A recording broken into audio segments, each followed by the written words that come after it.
Саламатсыздарбы YouTube каналыбыздын көрөрмандары. Редакциябызга кайрылган 38 жаштагы Кымбат Акжигитова акыйкат издеп келет. Ал жолдошу 44 жаштагы Асылбек Мурзагулов менен 17 жыл бирге жашап 5 балалуу болушкан. Экөө тең Жалал Абад облусуна караштуу Көкташ айылынын тургундары.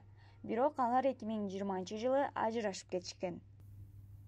Ошо биздин ажырашканыбыз ошо айыл өкмөттүн бухгалтер Эгем Абдыкадыр себепкер болду. Ошонун кошунасы менен мени сүйлөшөт деп чыгарган да, бухгалтерчи. Анан сүрөттөрүн көрдүм деп анан онун аялы күйөөмө чалат. Аялым ушинтип сүрөттөрүн көрүп, жештирип албайсың да, келет, анан ээрчит анан барат. Ошол кишинин бар. Барып анан кана сүрөт көрсөт дейт, анан жок, мен сүйлөшсөм сүйлөштүм деп эле айтам. Анан келип, айыл өкмөткө келдик. Ошо Эгем Абдыкадырдын алдына келип, анан сен жалган, мен ушинтип койдум дейт. Ошол жерден эле мен түндө ошол жерге таштап кетет бар деп, ошо мен айыл өкмөтүнүн ошо жанагысында калдым, конторундачы. Анан жанагы бухгалтер Абдыкадырга айттым, өзүм деле классташым болчу. Мен энди үйгө апарып койгум. Барсам өлтүрөм деген да күйөөмчү. Десем сен дейт, күйөөң менен кете бербедиң. Мен кантип барам, мен үйдө чыр болуп атсам. Ошол ойдон калды, жанагы эчтеке чечилген жок.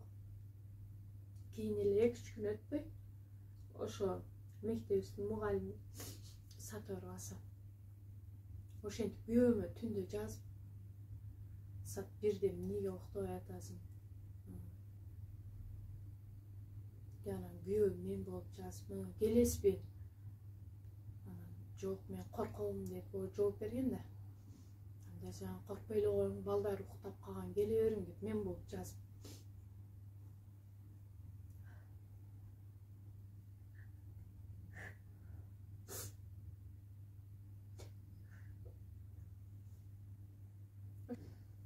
Неден коркосуң? Келе бериң. Балдар уктап калып, мен өзүм чыгам. Анан ал айтты, менин аялым уктай элек. Десе, анан чыгыңыз, эртерээк чыгың деп. Анан сен төшүңдүн сүрөтүн жөнөтүбөчү. Десе, анан мен сүрөтүн жөнөткөн да. Жөнөтүп. Анан кыжыры чыгып, өзүнүн сүрөтүн жөнөтүп чык. Азыр мен сени эмне кылсам болом деп. Ошол жерден онуз үйүнөн чыкпай коюптур. Анан ошол эле түнү менен группаларга айдайт да, күйөөмчү. Кой үйгө келбей эле кой, сен биздин эл караган бериш жер караттың. Акем деле мени жана кылды да. Өлгөнүң жакшы да, 5 балалуу болуп.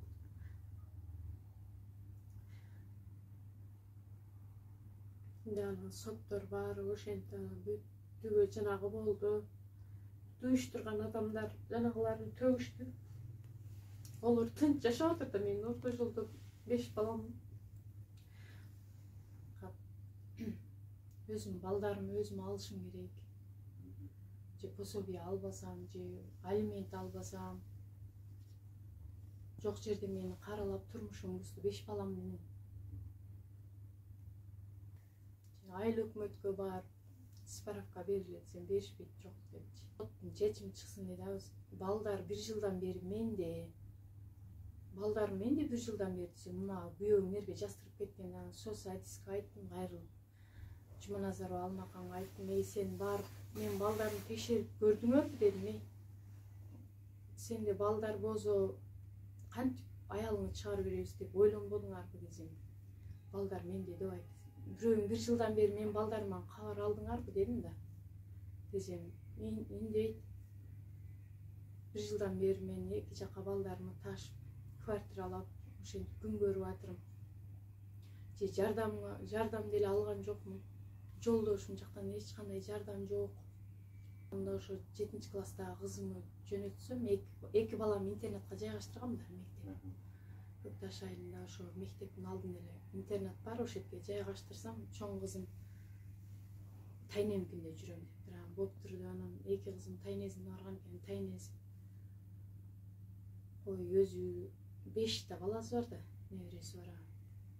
Атаң артында жүрүлөт, сен кичине кызым мен барбаймын деп интернатка жайгашкан. Кийин 7-деги кызым кой деп келип эшикти ачып жанагы кызга жана өгөй апасы эшикти култап анан кийиздерди сыдырып алып чыгып кеткиле, эмнеге келдиңер дептир өгөй апасы. Менен жашайбыз, сенен сурабайбыз деп. Кызым ошол жерде жана кылыптыр, анан атасы иштен келип анан кыйланганынан мен барып бияктан ардеке сөздөрдү угай берем, бардым. Бар жана кылсам кетемин апа, алып кетиңиз деди. Боптур деп, сабак мектебиңер бүтсүн, анан алып кетейин дедим. Жок, кетебиз деди. Майыл деп барсам, ошо өгөй апасы отуруптур. Алып кетсең алып кетесиң деди. Кызым ыйлап отуруптур, кирсем. Мен соцсадистерди ээрчитип бардым да. Ошо балдарды коргоо жана кабыл Айгүл менен кошуна аксакал Ахмат экени ээрчитип барсак, бир үйгө кирсек, ошо кийимдери менен ыйлап отуруптур, ишип кетиптир. Түн менен кайненем бар да, ону кара дейт экен, күндүз күнү жумшайт экен. Алып кетсем алып кетейин десем, ошо өзү алып берген бир сыдыркы кийим бар экен. Ошо өгөй апасы алып калды. Алып берген экен. Алышып калды. Өзүм алып чыгып кеттим. Ошо кортукту көрдү балдар.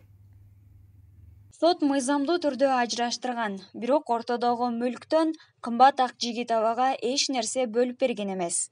Балдарга жөлөк боло алайын десе да, жолдошу балдардын туулгандыгы тууралуу күбөлүгүн бербей жатканын айтты. Соттон эч кандай мүлк берген жок, алимент деле берген жок. 2 кызды өткүздүк, анан бир уул ода калды. Анан кийин калгандан кийин жана адвокат айтты, балага деле сен төлөйсүң деп чыкты сотто. Мен төлөшүм керек экен балага. Сен баланы кошуп жазбапсың, алиментке өтпөйт. Сен эмне 5 балаң болсо, сен 3 кызың эле алиментке жазгансың.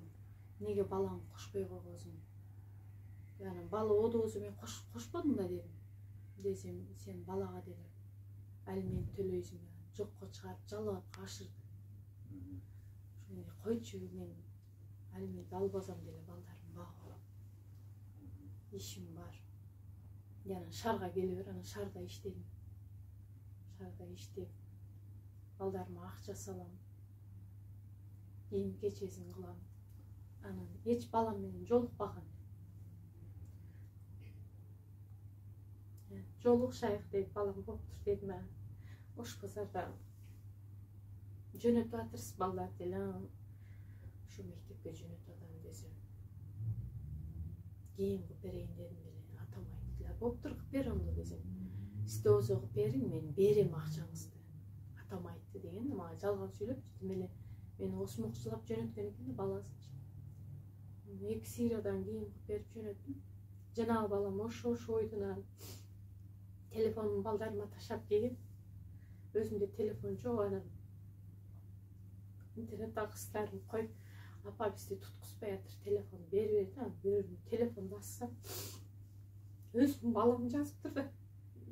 Апам ойноштур, мен жашай бер. Эмне ушундай артекелер жасат экен кызмачы.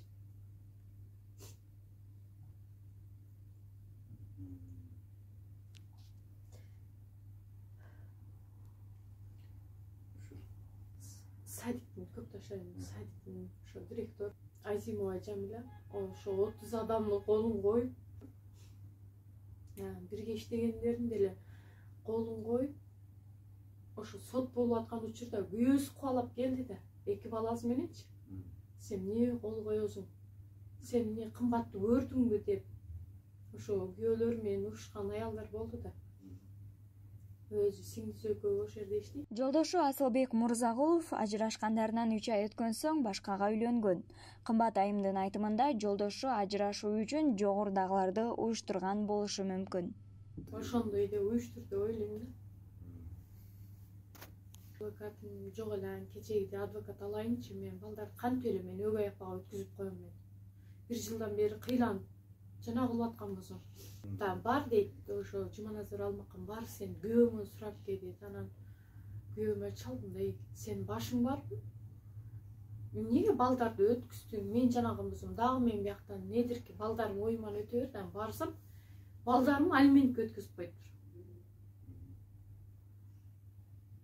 Bir жылдан бери мен багы сен бетиң барбы деп чалдым. Келчи бияка контордо сүйлөшөбүчү, мына ачык эле.